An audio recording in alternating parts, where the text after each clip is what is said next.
दोस्तों, आज की कहानी है ननद जी आप अपना पीहर क्यों भूल गई। दोस्तों, कहानी शुरू करने से पहले अगर आपने हमारे चैनल को सब्सक्राइब नहीं किया है तो सब्सक्राइब कर लीजिए ताकि आपके पास पहुंचे हर नया वीडियो।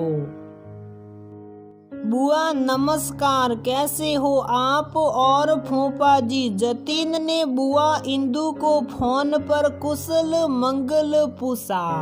बेटा, हम दोनों तो अच्छे हैं, तुम सब कैसे हो। मम्मी की तबीयत कैसी है। बुआ ने आत्मीयता से पूछा। बुआ, आप तो पापा के देहांत के बाद यहाँ आई नहीं। मम्मी भी कई बार कहती हैं। इंदु दीदी तो भाई जाते ही मायके का रास्ता भूल गई। जतिन ने बुआ से अपनापन दिखाते हुए शिकायत की।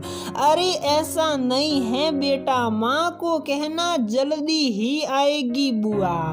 बुआ ने हंसते हुए कहा। करीब 4 महीने हो गए। इंदु जी को लगा माँ बाबूजी के बाद भाई भाभी ही तो थे जो मेरे लिए सब कुछ थे। भाई भी ईश्वर को प्यारा हो गया। भाभी भी भाई के जाने के बाद गुमसुम हो चुकी थी, लेकिन अब की बार 4 दिन हो आती हूँ।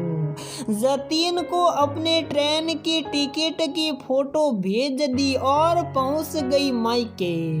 ट्रेन की गति धीमी हुई। प्लेटफार्म में ट्रेन रुकती उसके पहले ही इंदु जी को आवाज आई। बुआ बुआ, मैं आ गया हूँ। नीली जर्सी पहने दौड़कर जतीन बुआ जी को कहने लगा। इंदु जी भी ट्रेन के दरवाजे पर सामान लिए तैयार थी। हाथ हिलाकर इशारा किया कि दौड़ मत, आराम से जा। ट्रेन के रुकते ही जतीन ने बुआ का सामान उठाया और उनके पैर छूकर आशीर्वाद लिया। बुआ बोली, सुखी रहो बेटा, एक थैला तो मुझे दे। सारा कैसे उठाएगा। लेकिन जतीन ने माना। गाड़ी में बैठ घर का रुख किया। स्टेशन से घर करीब 25 मिनट की दूरी पर था। इंदु को धीरे धीरे पुरानी स्मृतियों ने घेर लिया। वो राधा के बाबूजी का खेत, वो दुकानें, स्कूल, आम का बड़ा सा पेड़ अब भी वैसा का वैसा, मानो इंदु के स्वागत में ज्यादा ही हरा भरा लग रहा था। घर पहुंचते ही घर के गेट पर लगी बाबूजी के नाम की नेम प्लेट पर हाथ फेर उनका आशीष लिया।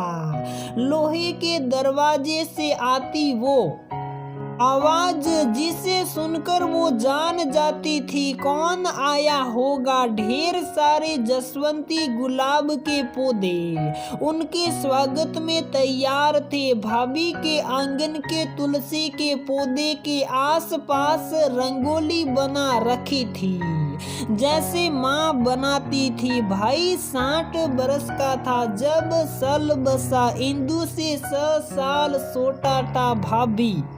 सरोज 10 बरस छोटी थी जब भाई का ब्याह हुआ। तब सरोज को यही कहा था इंदु ने, तुम छोटी हो, मैं बड़ी ननद, पूरा सम्मान देना पड़ेगा। सरोज ने भी हमेशा फर्ज निभाया।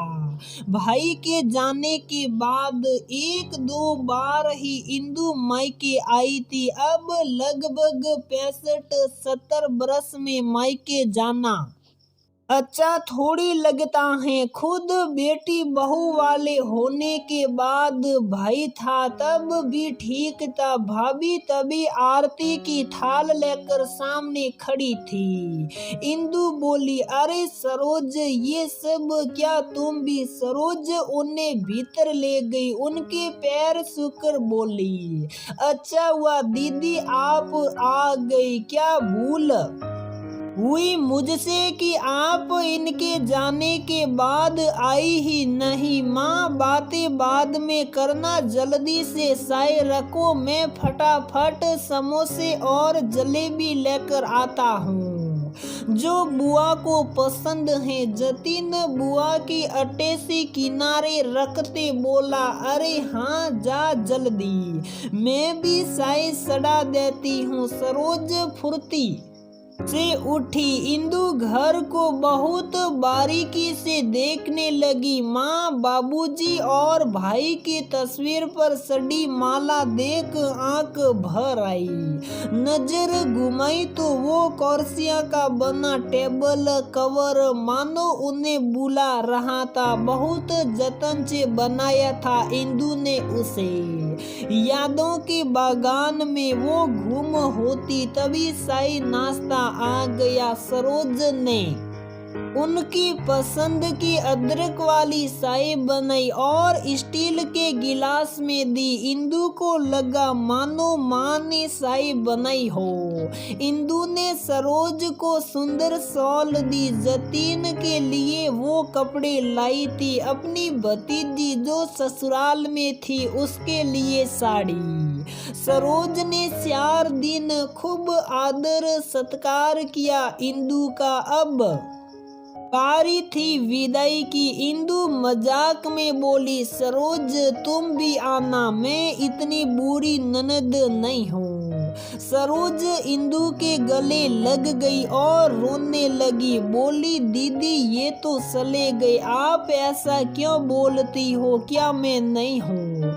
क्या भाभी से प्यार नहीं हो सकता? दीदी आपसे बहुत कुछ सीखा है, रिश्ते भी निभाना जानती हो। इंदु ने भी भीगी पलकें पोंछी और सरोज के गाल पर अपना हाथ फेरा और कहा, हाँ सरोज सच कहती हो तुम। मुझे भी भाई जाने के बाद तुमसे जाने अनजाने दूरी बनी, वो नहीं बनने देनी थी। चलो तुम रोना बंद करो, अब जल्दी जतीन के लिए लड़की मिले तो आनंद आ जाए। सरोज ने दीदी के लिए बहुत सा सामान बांध दिया।